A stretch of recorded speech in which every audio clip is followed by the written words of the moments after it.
जी सभी को नमस्कार। ये जितने भी प्रश्न हैं आपके 13 अगस्त तक के सभी shift, first shift, second shift और थर्ड शिफ्ट के बिल्कुल 100% रियल प्रश्न हैं। इंग्लिश और हिंदी दोनों में बताऊंगा, बढ़िया अच्छे तरीके से बताऊंगा। आपके एग्ज़ाम में आने वाले शिफ्ट के लिए बहुत हेल्प करेगा। पूरा देख के जाना। PDF आपको टेलीग्राम चैनल पे मिल जाएगा, जाके ज्वाइन कर सकते हैं, मैं डाल दूँगा। ठीक है, चलिए। Who was the Chandel ruler responsible for constructing the Khajuraho temples? पूछा गया है। खजुराहो मंदिर के निर्माण के लिए जिम्मेदार चंदेल शासक कौन था? चंदेल शासक बोल के अच्छा बता दिया आपको, यशोवर्मन। ऑप्शन क्या हो जाएगा? यशोवर्मन ठीक हो जाएगा। थोड़ा व्याख्या देख सकते हैं। यशोवर्मन 950 से 1050 ईस्वी तक चंदेल वंश के प्रमुख शासक थे, जिन्होंने खजुराहो मंदिर में के निर्माण की शुरुआत की। बाद में धंगदेव जैसे अन्य शासकों ने विश्वनाथ और वैद्यनाथ मंदिरों का निर्माण किया। यह प्रश्न भारतीय इतिहास और जिसे संबंधी पूछा गया, जो आपके देख सकते हैं। इंग्लिश में भी देख सकते हैं यहाँ पास। ठीक है, इंग्लिश में मैं इसलिए नहीं बताऊंगा दोस्तों क्योंकि वीडियो लंबी हो जाती है, आप पढ़ सकते हैं। ठीक है। क्वेश्चन 2 है, in which year did India join the World Trade Organization? WTO की बात कर रहा है। भारत ने किस वर्ष विश्व व्यापार संगठन में प्रवेश किया? 1 जनवरी 1995 याद रखेंगे, 1 जनवरी 1995। ठीक है, ये देख सकते हैं एक्सप्लेनेशन। भारत 1 जनवरी 1995 को WTO का संस्थापक सदस्य बना। WTO जिसे पहले GATT कहा जाता था, पता होना चाहिए आपको, का गठन 1995 में अंतर्राष्ट्रीय व्यापार को नियंत्रित करने के लिए किया गया। ठीक है। India became a founding member of the WTO on 1 January 1995। The WTO formerly known as GATT was established in 1995 to regulate international trade. ठीक है, चलो ये देख सकते हैं। What material are used to create Bose Einstein constant? यहाँ पास पूछा गया है, बॉस आइंस्टीन संघनन बनाने के लिए किस पदार्थों का उपयोग किया जाता है, पूछा गया है। देख सकते हैं, alkali metal such as rubidium, sodium and lithium. क्षार धातुएं जैसे रुबिडियम, सोडियम और लिथियम। थोड़ा एक्सप्लेन कर देता हूँ, या कि हिंदी इंग्लिश दोनों में है, आप पॉज करके पढ़ सकते हैं इंग्लिश वाले हैं तो। बॉस आइंस्टीन संघनन अति शीतलन पर बनता है और इसमें आमतौर पर क्षार धातुएं जैसे रुबिडियम, सोडियम और लिथियम का उपयोग होता है। इसका परमाणु गुण इसे संघनन के लिए उपयुक्त बनाता है। ठीक है, चलो ये देख सकते हैं, under which article of Indian constitution is a person protected from deprivation of property without due process? भारतीय संविधान के किस अनुच्छेद के तहत व्यक्ति को विधि सम्मत प्रक्रिया के बिना संपत्ति से वंचित होने की सुरक्षा प्राप्त है? आर्टिकल 300, आर्टिकल 300A, अनुच्छेद 300A के अंतर्गत है। देख सकते हैं व्याख्या, अनुच्छेद 300A जो 44वें संविधान संशोधन 1978 में जोड़ा गया, यह सुनिश्चित करता है कि किसी व्यक्ति की संपत्ति केवल विधि द्वारा निर्धारित प्रक्रिया से छीनी जा सकती है। ठीक है, चलो ये देख सकते हैं, 1 मई 2025 तक वायुसेना के उप प्रमुख कौन हैं? तो Air Marshal Narmadeshwar Tiwari, Air Marshal Narmadeshwar Tiwari जो कि हैं। ठीक है, देख सकते हैं explanation, Air Marshal Narmadeshwar Tiwari ने 1 मई 2025 को वायुसेना के उप प्रमुख का पदभार संभाला। उन्होंने एयर मार्शल सुदीप्त पुष्पाकर ढाकर का स्थान लिया। किसका स्थान लिया? एयर मार्शल सुदीप्त पुष्पाकर का। ठीक है, ये पूछा गया था, what is the alternate name of the Vardhan वंश, यानी कि डायनेस्टी। वर्धन वंश का दूसरा नाम क्या था, पूछा गया था। पुष्यभूति वंश इसको बोलते हैं। इंग्लिश हिंदी देख सकते हैं आप पास। एक्सप्लेनेशन देख सकते हैं, वर्धन वंश को पुष्यभूति वंश भी कहा जाता है, जिसने 7वीं शताब्दी में उत्तरी भारत पर शासन किया। इसका सबसे प्रसिद्ध शासक हर्षवर्धन था। ठीक है, अगला प्रश्न पूछा गया था, who is the youngest person to climb Mount Everest? Mount Everest पर चढ़ने वाला सबसे कम उम्र का व्यक्ति कौन था? जॉर्डन रोमेरो, सॉरी, है ना, जॉर्डन रोमेरो विश्व का था। ठीक है, याद रखेंगे। और भारत की बात करेगा तो मालावत पूर्णा था। ठीक है, भारत की बात करेगा तो मालावत पूर्णा, विश्व की बात करेगा तो जॉर्डन रोमेरो। ठीक है, देख सकते हैं हिंदी इंग्लिश जर्नल रेमरो ने 2010 में 13 वर्ष 10 महीने की उम्र में माउंट एवरेस्ट पर चढ़ाई की। भारत में मालावत पूर्णा सबसे कम उम्र की लड़की है जिन्होंने 13 वर्ष की उम्र में यह उपलब्धि हासिल की। ठीक है, ये प्रश्न पूछा गया था क्वेश्चन जो कि है what is the role of subordinate court in India. भारत में अधीनस्थ न्यायालयों की भूमिका क्या है। They handle civil criminal and revenue case at district and below levels, यानी ये जिला और उसके नीचे स्तर पर दीवानी आपराधिक और राजस्व मामलों की सुनाई करता है। देख सकते हैं एक्सप्लेनेशन में अधीनस्थ न्यायालय उच्च न्यायालय के अधीन काम करते हैं और स्थानीय स्तर पर दीवानी आपराधिक और राजस्व मामलों एवं निपटाते हैं। ठीक है, What right are protected under Article 23 and 24 of the Constitutional? भारतीय संविधान के अनुच्छेद 23 और 24 के तहत कौन से अधिकार सुरक्षित हैं। आर्टिकल 24 की बात करेगा तो मानव तस्करी और बंधुआ मजदूरी का निर्देश करता है, निषेध करता है ये। और आर्टिकल 24 की बात करेंगे तो खतरनाक कार्यों में बाल श्रम का निषेध, बाल श्रम निषेध की बात आर्टिकल 24 में और बंधुआ मजदूरी निषेध की बात आर्टिकल 23 में।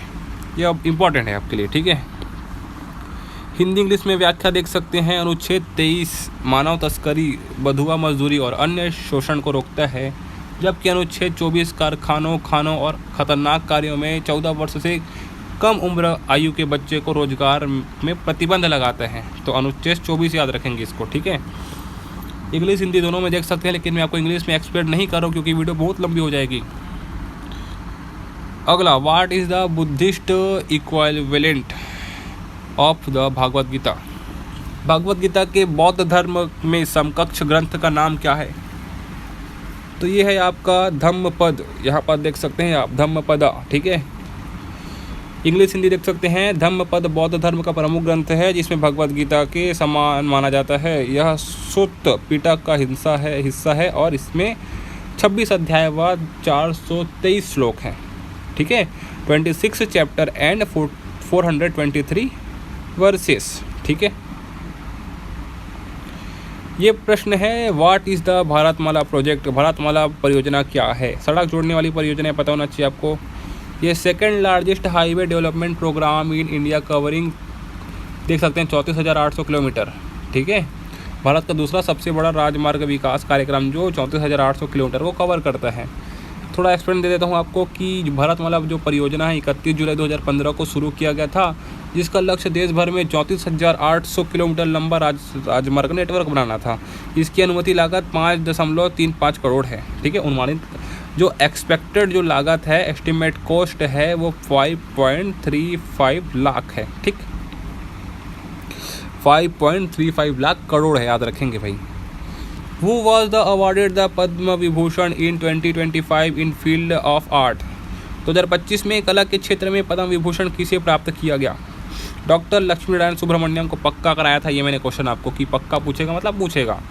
2025 में कला के क्षेत्र में पद्म विभूषण डॉक्टर लक्ष्मी नारायण सुब्रमण्यम को मिला। ठीक है, देखिए एक्सप्लेनेशन। डॉक्टर लक्ष्मी नारायण सुब्रमण्यम कर्नाटक के प्रसिद्ध वालियान वादक है। क्या वादक है? वालियान वादक है। इन्हें 2025 में पद्म विभूषण और 2001 में पद्म भूषण से सम्मानित किया गया है। ठीक है, अगला प्रश्न है what is the function of control S. Control S भाई कितना सरल प्रश्न पूछोगे। कंट्रोल एस का कार्य क्या है? To save file, to save a file और डॉक्यूमेंट, मतलब फाइल या दस्तावेज को सेव करता है ये। ठीक है, कमांड एस जो कि है शॉर्टकट, जो कि कीबोर्ड शॉर्टकट है, जो किसी उपयोग या फिर जो उपयोगी नहीं बोल सकते, जो सेव करने के लिए उपयोग होता है, याद रखेंगे इसको। अगला प्रश्न पूछा गया था which state has the best Panchayati Raj system in India. भारत में किस राज्य में सर्वश्रेष्ठ पंचायती राज्य व्यवस्था है, ये पूछा गया था। गुजरात और तेलंगाना में याद रहना चाहिए आपको पंचायती राज व्यवस्था। गुजरात और तेलंगाना अपनी प्रभावी पंचायती राज व्यवस्था के लिए जाने जाते हैं, जहां ग्रामीण विकास और स्थानीय शासन में भागीदारी बेहतर है। ठीक है, इंग्लिश आप खुद से पढ़ सकते हैं, मैं PDF कल डाल दूंगा। ठीक है जी, और PDF के लिए ज्वाइन हो सकते हो टेलीग्राम चैनल पे जाके, डिस्क्रिप्शन में लिंक है, जाके ज्वाइन कर सकते हो। Which project supply water to Rajasthan and regions. Rajasthan के शुष्क क्षेत्रों को पानी पहुंचाने वाली परियोजना कौन सी थी, ये पता होना चाहिए आपको। इंदिरा गांधी कैनाल परियोजना, इंदिरा गांधी नहर परियोजना है वो है, ठीक है। इंदिरा गांधी नहर परियोजना सतलज और व्यास नदियों से पानी लाकर राजस्थान के बाड़मेर, बीकानेर, जैसलमेर जैसे क्षेत्रों में सिंचाई व पेयजल उपलब्ध कराती है, ठीक है। चलो पूरा देखना वीडियो को, बहुत हेल्प करेगा। क्वेश्चन पूछ रहे हैं आपके शिफ्ट में से, जो शिफ्ट हुए हैं उनके प्रश्न करना, पक्का पूछेगा। Which state has implement and AI based real time forest alert system, किस राज्य ने AI आधारित real time forest alert system लागू किया, पूछा गया है। मध्य प्रदेश, ऑप्शन मध्य प्रदेश में सही चले जाएंगे, ठीक है। दोस्तों चैनल पर नए हो, चैनल को सब्सक्राइब कर लेना। इस चैनल में आपको ऐसे एनालिसिस कराता हूँ जो आपके एग्जाम में 100% पूछे गए हैं, इंग्लिश और हिंदी दोनों में, ठीक है। चलो, मध्य प्रदेश ने अवैध वनों की कटाई और वन अपराधों पर नज़र रखने के लिए उपग्रह इमेज, मोबाइल फीडबैक और मशीन लर्निंग पर आधारित AI सिस्टम लागू किया है, ठीक है। चलो, यदि एक त्रिभुज के दो कोणों का कोण 116 और इतना है तो तीसरा कोण कितना होगा, तो कितना होगा भाई, त्रिभुज के तीनों कोणों का योग कितना होता है, 180 होता है, ठीक है। तो ये देख सकते हैं यहाँ पास है ना, मैं आपको यहाँ पास दे दिया हूँ, इसको आप खुद सॉल्व करेंगे। ये गलत है, मैं पहले बता रहा हूँ, इसका आंसर शायद तक टाइपिंग गलत है ये, ठीक है। तो ये देखेंगे अगला, राष्ट्रीय ग्रामीण स्वास्थ्य मिशन कब शुरू किया गया, 12 अप्रैल 2005 को शुरू किया गया, ठीक है। चले यहाँ पास से आगे देखिए, where was the army commandant conference held in 2025, अप्रैल की बात कर रहे हैं। अप्रैल 2025 में सेना कमांडर्स सम्मेलन कहाँ आयोजित हुआ था, नई दिल्ली में आयोजित हुआ था, पूछेगा आपके एग्जाम में, करेंट अफेयर से संबंधित प्रश्न है, ठीक है। चलो, डच इंडिया ईस्ट कंपनी का भारत में पहला कारखाना कहाँ स्थापित हुआ, पूछा गया है। तो मछलीपट्टम जिसको हम बोलते हैं, ठीक है, मछलीपट्टम फिर मछलीपट्टम। 1605 में डच ईस्ट इंडिया कंपनी ने अपना पहला कारखाना आंध्र प्रदेश के मछलीपट्टम में स्थापित किया, पता होना चाहिए ये क्वेश्चन आपको। देखिए, ये पूछा गया था वर्धन पुष्यभूति वंश कब प्रमुखता में आया, तो 7वीं शताब्दी में आया था, जो कि हर्षवर्धन का काल था, ठीक है। ये अच्छे से पढ़ सकते हैं आप। देखिए क्वेश्चन क्या पूछा गया है, which constitutional amendment made education a fundamental right, कि संविधान संशोधन ने शिक्षा को मौलिक अधिकार बनाया, ये पूछा गया है। आंसर देख सकते हैं 86वां संविधान संशोधन, जो कि कितना कब हुआ था, 2002 में। एक्सप्लेनेशन देख सकते हैं 86वां संविधान संशोधन 2002 से हुआ था, जो कि है 21A जोड़ा गया, ठीक है, जिसके तहत 6 से 14 वर्ष के बच्चों के लिए मुफ्त और अनिवार्य शिक्षा को मौलिक अधिकार बनाया गया, ठीक है। एक्सप्लेनेशन देख सकते हैं ये the 86th amendment 2002 inserted article 21A making free and compulsory education for children aged 6 से 14A फंडामेंटल राइट, ठीक है। चलिए, ये देख सकते हैं question, which of the following desert is located in the southern hemisphere, यानी कि निम्नलिखित में से कौन सा मरुस्थल दक्षिणी गोलार्ध में स्थित है, पूछा गया था। कालाहारी मरुस्थल याद में रखेंगे, व्याख्या दे देता हूँ मैं आपको।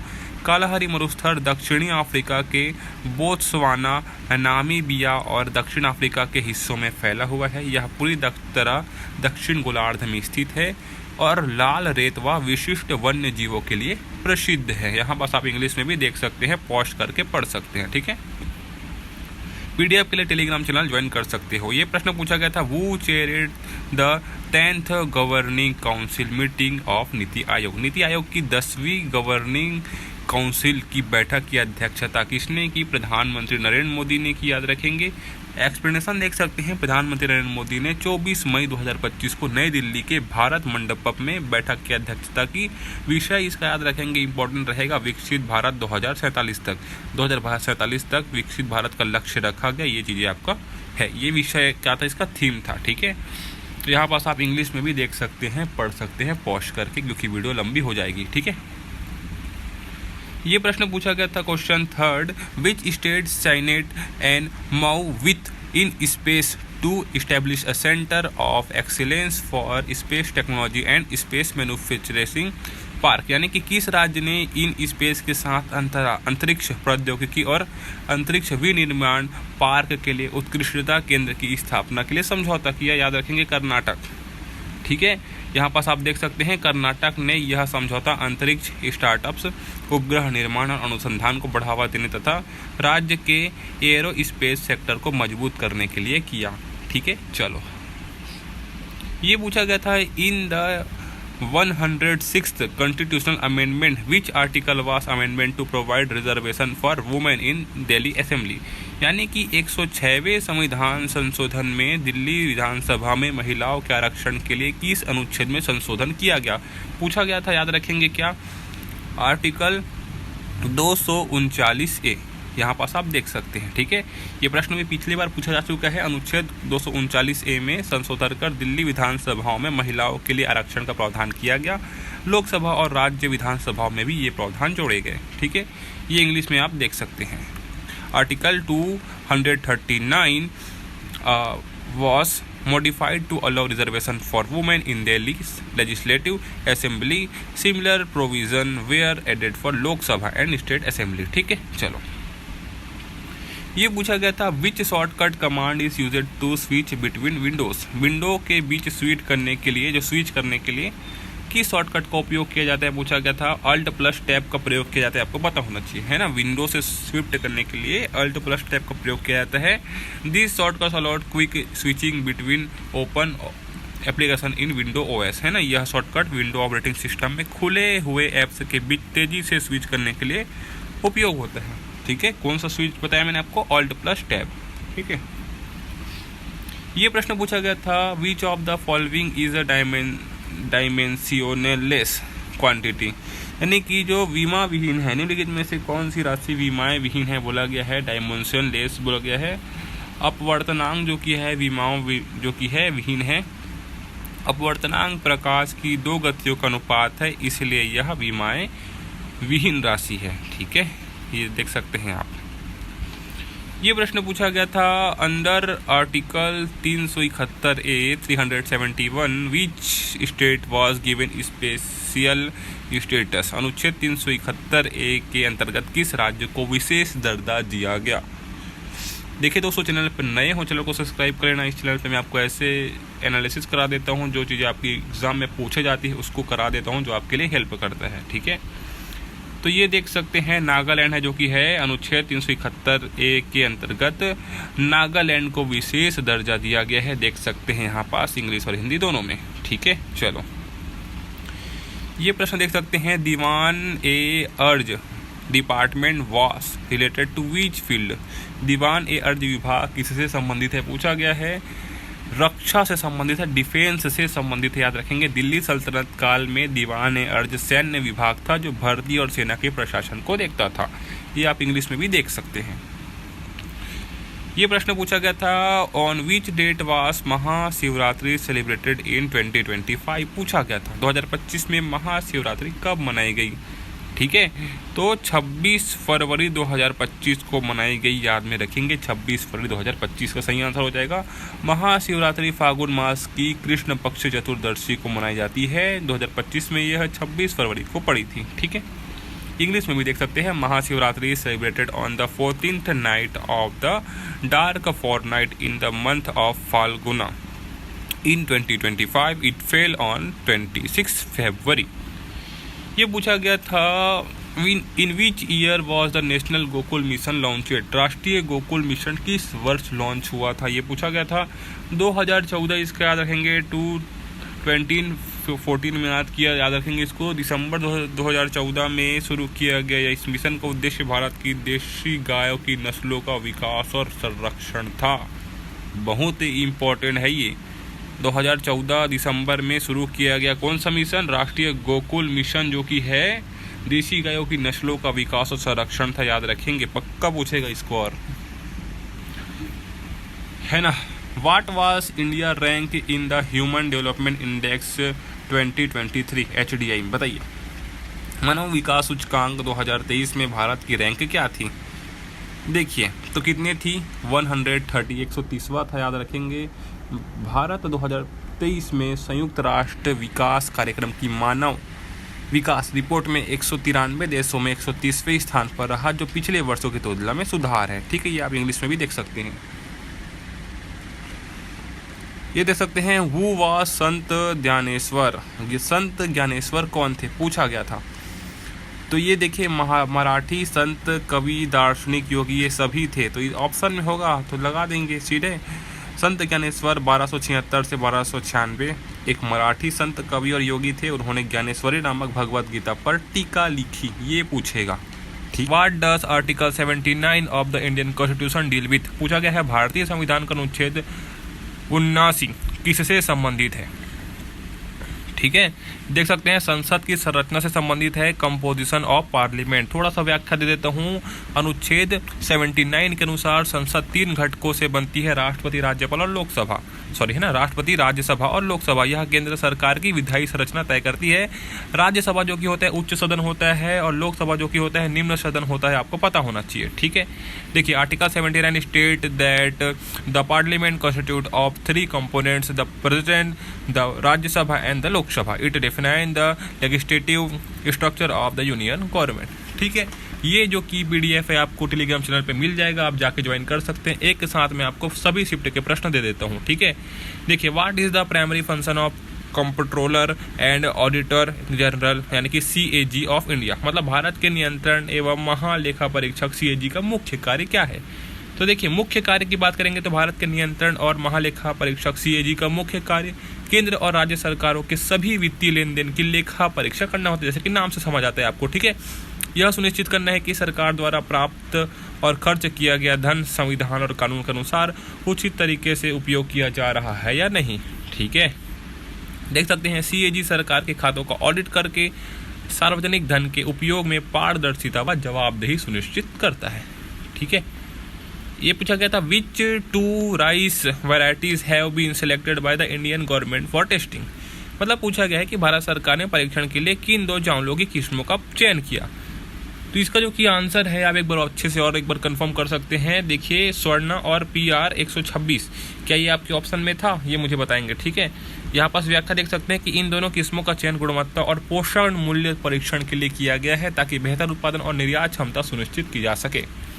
देखिए this quality varieties were selected for quality and nutritional value testing to ensure better yield and export potential. ठीक है, ये पूछा गया था what is the aim of the Shyama Prasad Mukherjee urban mission, है ना। ये पूछा गया था श्यामा प्रसाद मुखर्जी अर्बन मिशन का उद्देश्य क्या है। देखिए ग्रामीण क्षेत्रों में शहरी सुविधाएं उपलब्ध कराना। ठीक है, providing urban amendment in rural area. मतलब गांव में जो कि शहर जैसी सुविधाएं उपलब्ध कराना, ये जो कि मिशन था उसका क्या था, उद्देश्य था श्यामा प्रसाद मुखर्जी मिशन का।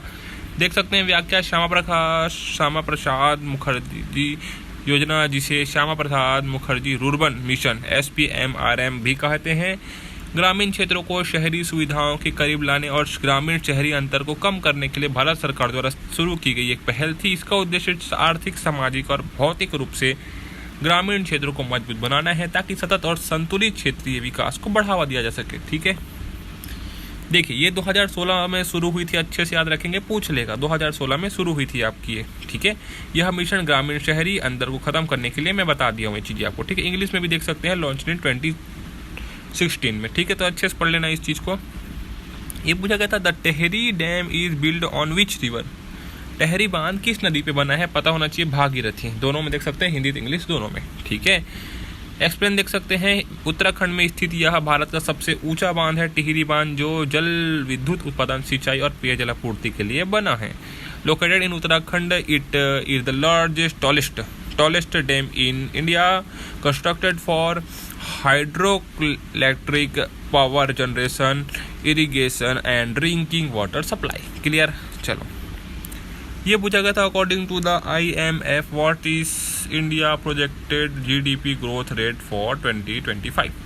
IMF के अनुसार 2025 में भारत की अनुमानित GDP वृद्धि दर कितनी थी, ग्रोस डोमेस्टिक प्रोडक्ट। ठीक है, 6.4% थी। यहाँ पास आप देख ही सकते हैं, मैं आपको एक्सप्लेन दे देता हूँ कि अंतर्राष्ट्रीय मुद्रा कोष, इसका फुल फॉर्म है, ने भारत की 2025 में GDP वृद्धि पर 6.4% बताई है, जो इससे दुनिया की सबसे तेजी से बढ़ती हुई अर्थव्यवस्था में शामिल करती है। ठीक है, ये आप इंग्लिश में देख सकते हैं, आप पॉज करके देख सकते हैं या फिर आप PDF में भी पढ़ सकेंगे। ठीक है, ये देख सकते हैं Amelia Kerr the 2024 T20 women player of the match belong to which country. 2024 T20 महिला player of the match Amelia Kerr किस देश की है? न्यूजीलैंड की है। कहाँ की है? न्यूजीलैंड की है। अमेलिया केर एक प्रसिद्ध ऑलराउंडर है जिन्होंने 2025 में बेहतरीन प्रदर्शन कर ICC अवार्ड जीता और न्यूजीलैंड महिला टीम का प्रतिनिधित्व करती है। ये इंग्लिश में भी देख सकते हैं, है ना। Amelia Kerr is a renowned allrounder who won the ICC award in 2024 for her outstanding performance representing the New Zealand women cricketer team। I think आपको समझ में आया होगा। ठीक है, which metal has brownish appearance. किस धातु का रंग भूरा होता है? पीतल भी रहता है ना, पीतल जिसको ब्रास भी बोलते हैं। अब इसमें देखिए, जंग लगा हुआ लोहे भूरे रंग का होता है। यह तब होता है जब लोहा ऑक्सीजन और पानी के साथ प्रतिक्रिया करता है। तो मैं बहुत सारा बताऊंगा, इसमें आपके ऑप्शन में होगा तो उसको लगा के आएंगे, जिसमें एक लौह अयस्क बनता है जिससे जंग कहते हैं। ये जंग का कलर भी क्या है? भूरे रंग का होता है। इसके अलावा तांबा भी एक धातु है जो भूरे रंग का हो सकता है। ठीक है, देखिए जो जंग है वो में भूरे रंग का पाया जाता है। तांबा भी यहाँ पर देख सकते हैं, कॉपर में भी, कांस्य ब्रोंज भी जो कि होता है, और पीतल भी होता है भूरे रंग का। ठीक है, नाइट्रोजन डाइऑक्साइड भी, ये जहरीली गैस जो भी क्या होती है भूरे रंग की होती है। ठीक है दोस्तों, चैनल पे नए हो चैनल को सब्सक्राइब कर लेना। इस चैनल पे मैं आपको ऐसी इंपॉर्टेंट चीज़ें और 100% रियल इंग्लिश और हिंदी दोनों में कराऊंगा। इधर उधर के क्वेश्चन नहीं बताता मैं आपको, जो पूछते हैं वही बताता हूँ। ठीक है, अगला प्रश्न है question in English. Who introduced the land revenue system known as NE Dahsala. Ain e दहशाला नामक भूमि राजस्व व्यवस्था किसने प्रारंभ की? अकबर ने की। आइन ए दहशाला भूमि राजस्व प्रणाली मुगल सम्राट अकबर के शासनकाल में लागू की गई, जिसे उनके वित्त मंत्री राजा टोडरमल ने तैयार किया। इसमें पिछले 10 वर्ष की औसत उपज के आधार पर कर तय किया जाता था। इस प्रणाली से किसानों को स्थिरता मिली और प्रशासनिक भ्रष्टाचार कम हुआ। क्लियर? ये इंग्लिश में देख सकते हो, क्योंकि मैं अगर इंग्लिश में सबको बताते चलूंगा तो वीडियो बहुत लंबी हो जाएगी, फिर आप बाद में क्या बोलोगे, वीडियो लंबी हो रही है। ठीक है, इसलिए मेरा काम फटाफट बताया तो आपको इंग्लिश हिंदी में। वो organised the Satyagraha Sabha in Mumbai on 24 February 1919 against the Rowlatt Act. 24 फरवरी 1919 को मुंबई में रॉलेट एक्ट के विरोध में सत्याग्रह सभा का आयोजन किसने किया? महात्मा गांधी ने किया। पता होना चाहिए, महात्मा गांधी ने 24 फरवरी 1919 को मुंबई में रॉलेट एक्ट के खिलाफ सत्याग्रह सभा आयोजित की। इस कानून से बिना मुकदमे की गिरफ्तारी संभव थी। सभा के अहिंसात्मक तरीके से इस काले कानून का विरोध करने का प्रस्ताव पास किया गया। कब किया गया? 24 फरवरी 1919 को। क्लियर? ये देख सकते हैं आप इंग्लिश में। दोस्तों मैं हर एक चीज़ को अगर इंग्लिश और हिंदी में व्याख्या करते चलूंगा वीडियो बहुत लंबी हो जाएगी। ठीक है, पढ़ सकते हैं इस चीज़ को पॉज करके। अगला प्रश्न क्वेश्चन इन इंग्लिश देख सकते हैं। Which article of the Indian constitution provides reservation of seat for SC/ST in the Lok Sabha. भारतीय संविधान का कौन सा अनुच्छेद लोकसभा में अनुसूचित जनजाति जाति के लिए आरक्षण प्रदान करता है? अनुच्छेद 330। बढ़िया क्वेश्चन है, पूछता है आपके एग्जाम में, याद रखेंगे। अनुच्छेद 330 लोकसभा में अनुसूचित जातियों और जनजातियों के लिए सीटों के आरक्षण का प्रावधान करता है। यह राजनीतिक भागीदारी बढ़ाने और हाशिए पर रखे वर्गों का प्रतिनिधित्व सुनिश्चित करने के लिए किया जाता है। अनुच्छेद 330 याद में रखेंगे। ST/SC से संबंधित है, याद में रखेंगे। एक्सप्लेनेशन इंग्लिश में देख सकते हैं आप। Article 330 provide for reservation of seat for scheduled castes and scheduled tribes in the Lok Sabha to ensure adequate political representation of marginalised communities. ठीक है, चलो। Which constitution amendment removed the provision for nominated Anglo Indian member in the Lok Sabha में नामित Anglo Indian सदस्यों के प्रावधान को किस संविधान संशोधन ने हटाया? 114वां संविधान संशोधन, 114 संविधान संशोधन, कॉन्स्टिट्यूशन अमेंडमेंट। इंग्लिश में हिंदी में दोनों में देख सकते हैं। 114वें संविधान संशोधन ने लोकसभा में नामित एंग्लो इंडियन सदस्यों का प्रावधान समाप्त कर दिया और ST/SC के लिए आरक्षण की अवधि 10% बढ़ा दी। ये सेम क्वेश्चन कल के 3rd शिफ्ट में पूछा था, अगर आप अच्छे से गौर करोगे तो, और मैंने आपको बताया भी था और पूरा एक्स्ट्रा फैक्ट में बताया था। ठीक है, हेल्प करेगा जो चीज़ें मैं आपको करा रहा हूँ, मैं सिर्फ व्यू के लिए नहीं कर रहा हूँ, ये सब चीज़ें आप समझ जाए। ठीक है।